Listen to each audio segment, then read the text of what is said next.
All right, so today we're going to talk about seabirds, and originally this is for 2 days of video lectures, um, but we're just going to do it all at once, and then we'll give you a little discussion to post to the discussion board afterwards. So we're going to look at, first this is our first time we specifically studying birds, so we're going to define what a bird is, and then we'll go through the different groups of birds. Oh, and we'll also do shorebirds. I want to add those on there. Some things coming up. So Monday, I didn't remind you in the video lecture or the recorded lecture for Monday that you have things due for your project, but the next due date is the 27th of March, which is Friday. Where you will need to do the rough draft and 5 more species descriptions in your groups for 175R, and then the final draft of your proposal. You do not have to include the expected results or the discussion, just the 4 headings that were discussed before. And so because we're not going to be able to do the actual project, we're going to have, you'll write the expected results and the discussion on the end of your proposal. And it's a big bummer, but the coronavirus has not been kind to us. All right, so let's get into, so first off, what is a bird? Okay, probably what most of you think of when you think of seabirds are the annoying seagulls at the beach, which they are the kind of most abundant and diverse type and group of seabirds which are out there. But there are lots of actually really cool different types of birds that either live or on or near or take their resources from the sea. So first off, a bird is a vertebrate, right? They have a vertebrae. Much like mammals and salamanders and frogs, amphibians, reptiles, lizards, and mammals, right? So we're all vertebrates, belong to the phylum Chordata. That's not unique, of course, to birds.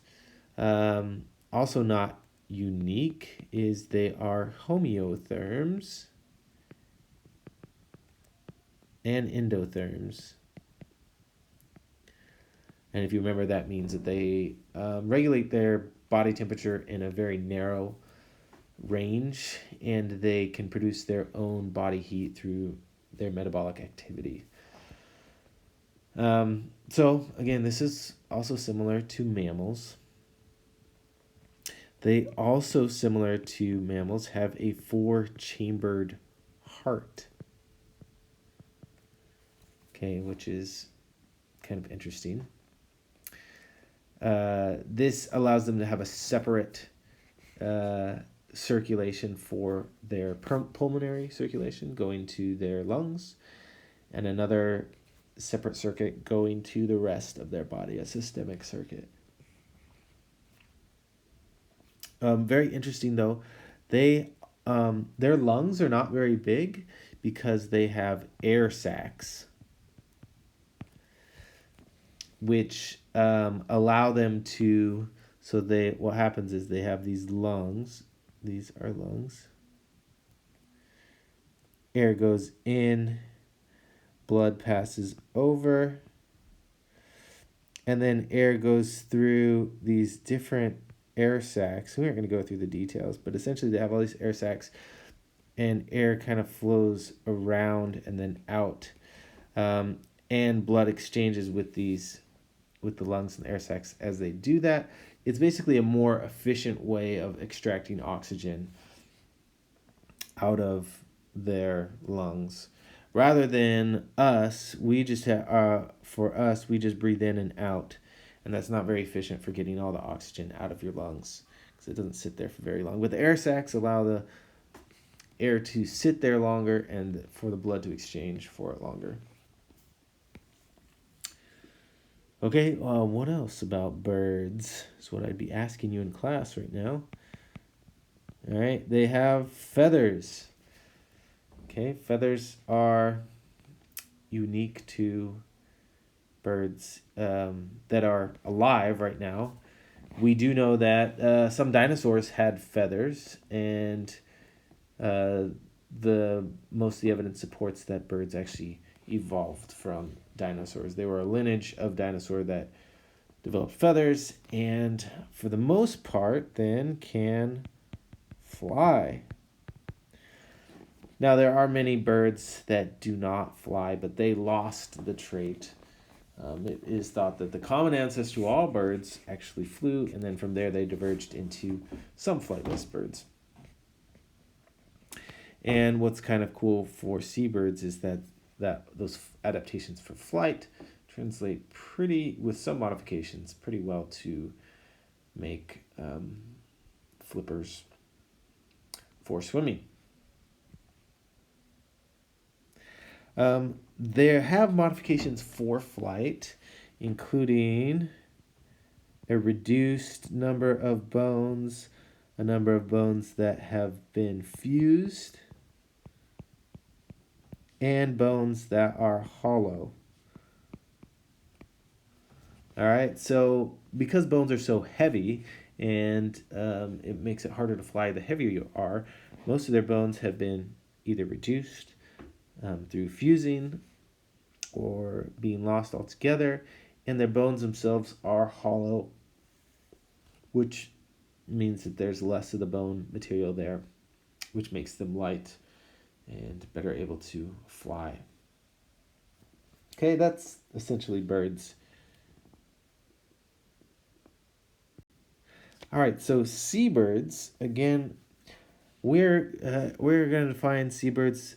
They aren't birds that live completely in the sea. There are no birds that are completely reliant on the sea. All the birds come to land to lay eggs, similar to our turtles, right? So all lay eggs on land. So that means they either spend a significant amount of time at sea,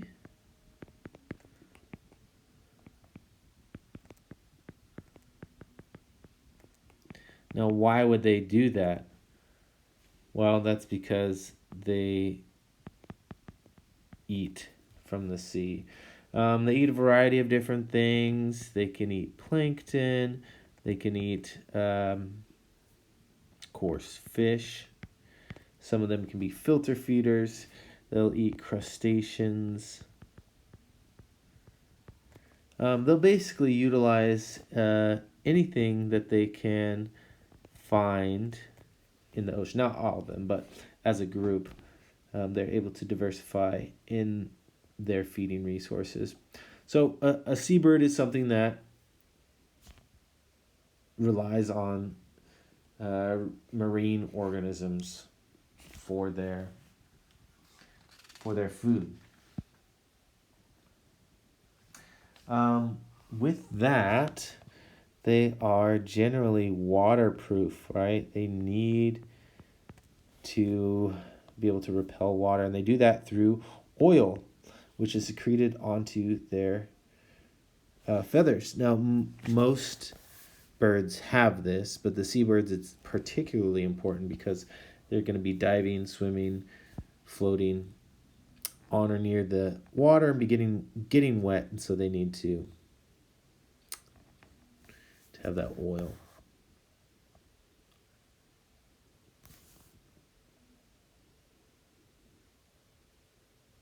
All right. Seabirds are only about 3%. 3% of all birds. So much like how the ocean's a big place, most of our Earth is ocean. However, it's not doesn't provide as many resources as terrestrial and freshwater. And so, in that respect, it's limited in its ability to diversify in organisms. So, not even though there's a lot of ocean out there, there aren't a lot of birds that go to the ocean. All right, so now we're going to talk about the different groups. So most seabirds, however, are also monogamous, where they will mate for life, which is kind of cool. All right, first group are called the Tubenoses, which include the albatrosses, shearwaters, and petrels. And they have very distinctive feature, which is, of course, this tube nose. You can see it on this guy. What the tube nose is a connection to a salt gland. And because they are eating fish that are going to be generally salty and saltier than they can use for energy or for their internal osmoregulation, they're going to secrete a lot of the salt that they get from the fish or from water that they scoop up while they're trying to get their food. And so they have this salt gland, then salt water will come out of the end of the tube as they concentrate salt into there. They're really good at flying often. You will find them flying right over. I'm not very good at drawing. There's a tube nose there. That's horrible. Anyway, flying right over the top of the water. And they will scavenge sometimes on dead birds or whales. Some of them, however, feed on krill or other plankton. And the albatrosses also belong to this group. And there are a couple of albatross species, the wandering and royal albatrosses, which have wingspans of up to,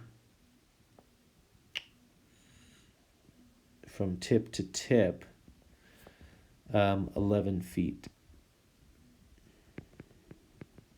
And that's the longest wingspan of any bird. All right, so those are the tube noses. Pelicans and their friends, okay? Of course, you have some examples of some pelicans here. Pelicans have really big pouches that they can scoop fish up into. There's a very common, used to be very common bird called the brown pelican. And if you see a pelican near the shore, most likely in the U.S. it is a brown pelican. They were hammered really hard by DDT use, so DDT will actually make eggs very soft, and so the use of this as an insecticide caused a lot of damage to birds, including the brown pelican. But they have since rebounded, and you can see them quite a bit. Cormorants are another group. Cormorants are funny because I wonder if I can do this.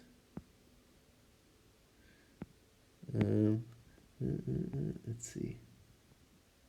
Woohoo! Yeah, cormorants, when they are in the water, their head stays above water and the rest of their body stays below, which is kind of funny for a fish.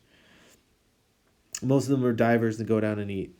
I'm sorry, kind of funny for a bird. Most of them are divers and will eat fish. There's another group in here, another type of bird, the frigate birds. which have these forked tails. They're very agile flyers, and sometimes they will uh, steal food from each other. Um, but they are also very good at hunting. So here's some other frigate birds. And then you have, yeah, boobies as well. These are the masked booby, brown booby. There's a blue-footed booby, red-footed booby. They collectively will often find small islands or sheltered coves that are very rocky to lay their nests and spend a lot of the time there on the shore, and then they'll go out to sea daily, but they'll rest and sleep on the shore. And they're often covered in guano, which is their poop, which is rich in nitrogen.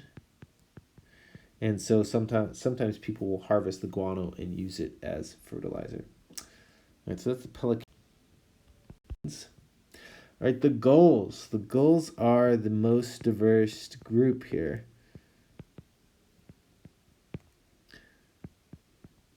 And they're in the genus Larus. And they will do anything, right? So they are scavengers, hunters. They are very adapted for humans because they will eat anything. They'll eat your French fries, so you can't get too close to them. There are two types of fish called jaggers and skuas, which will just wait for birds to hunt and catch fish, and they will steal fish from the mouths of other birds. And they don't ever fish themselves, they just rely on others. So it's kind of like teenagers or college students when they go home.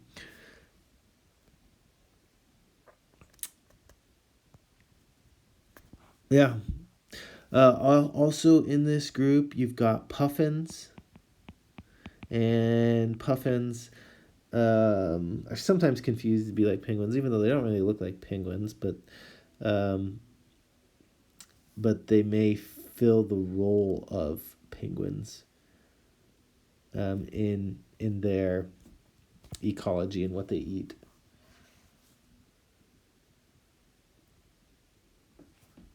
Okay, that's about it for gulls. Very common terns are another type. Ooh, I didn't mention them. Terns. These are swift flyers, agile hunters, and they will hover over their prey before they eat it. Oh, somehow we skipped shorebirds, or you guys won't know this because it just records on the slide. But anyway, shorebirds are not necessarily seabirds. They do not have webbed feet like most other seabirds. And that's because they don't generally swim. They are mostly in the intertidal zone. And a lot of them are inland terrestrial species and aren't necessarily found in marine waters, but also can be found in freshwater. In fact, you can find organisms like this. I'm not sure if that is, but it looks similar to a killdeer. You can see these near the rivers and lakes around here as well. But yeah, they comb along the areas of the beach or very close to the beach in very shallow water, and they will eat mostly crustaceans, maybe some small fish. You might you would include plovers, sandpipers, killdeer, as I mentioned, herons and egrets. You will sometimes see these in marine waters as well, but they're mostly they're just kind of visitors. Some of them live exclusively on these shorelines, but they don't go too far into the sea. And you can see they don't have webbed feet; they have forked feet, and they leave cute little tracks in the sand. Penguins. Penguins are pretty amazing, cool, awesome things. All right, penguins are mostly Antarctic. And there's only one species that is not Antarctic, and that is the Galapagos penguin. But it was only, and which is near the equator, but it is only able to survive because of a cold current which goes up towards the equator, which keeps the water cool. But yeah, they are adapted for the cold, meaning they have a thick blubber layer, and they have feathers that are dense for insulation. And so they will, because they have these thick blubber, they are often then prey species for killer whales and leopard seals and or sharks. They are a tasty treat, but yeah, they're mostly Antarctic. They will breed inland and sometimes very far away from the shore. And the mother and the father will take turns going out and hunting and then bringing back, either sitting on the egg or sitting on the young, and then they regurgitate fish for their young as they do so. And again, it's done in monogamous pairs.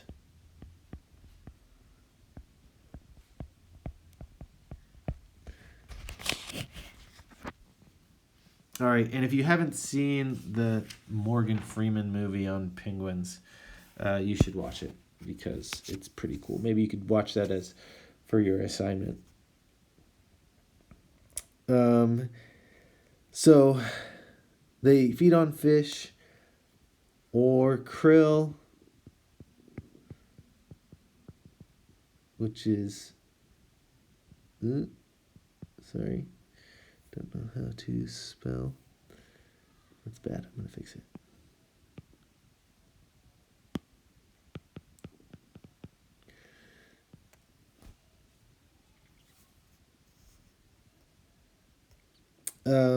And then they have very strong beaks, which are important for eating fish or krill.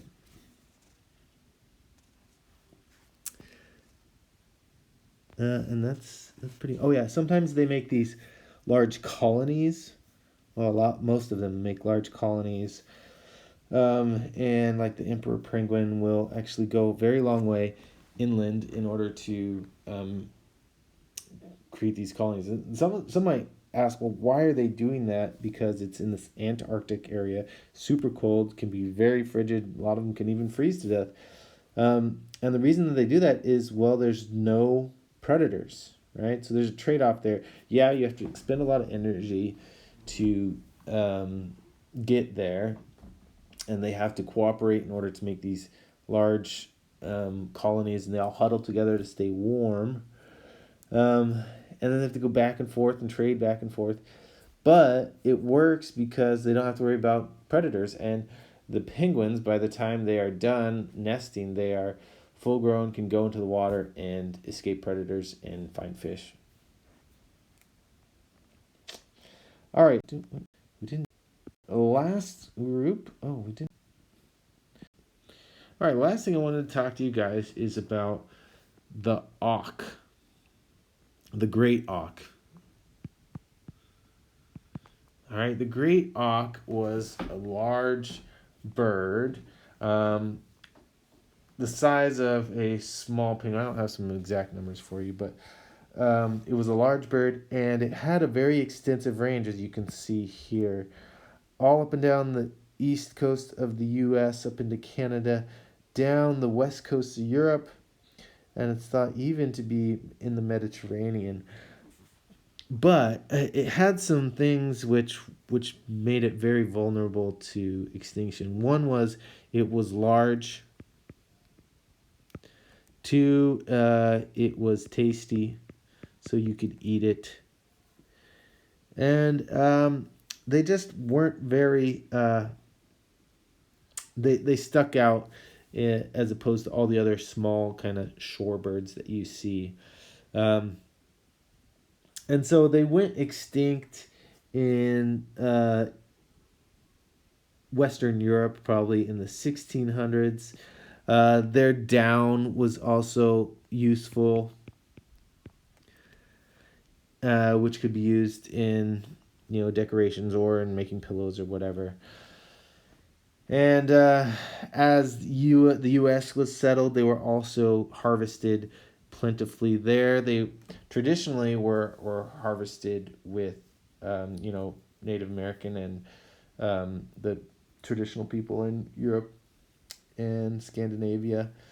But they were just too easy, too big of a target, and eventually the last ones were taken in the 1850s in LD Island in Iceland, and they are now extinct.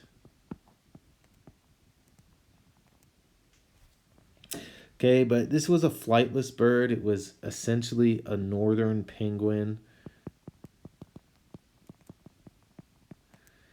Swam in the water and ate fish. It had this counter shading and this patch above its eye or near its eye that would change actually in the summer months. I think it was a patch, and in the winter months it actually was a full white brow that went all the way across. You can see some of them still in museums. They have stuffed preserved specimens.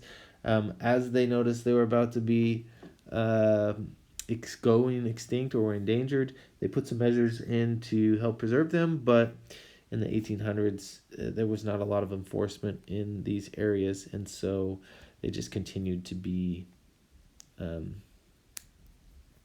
taken until finally they went extinct in the 1850s. So that's the great auk. It's a sad story.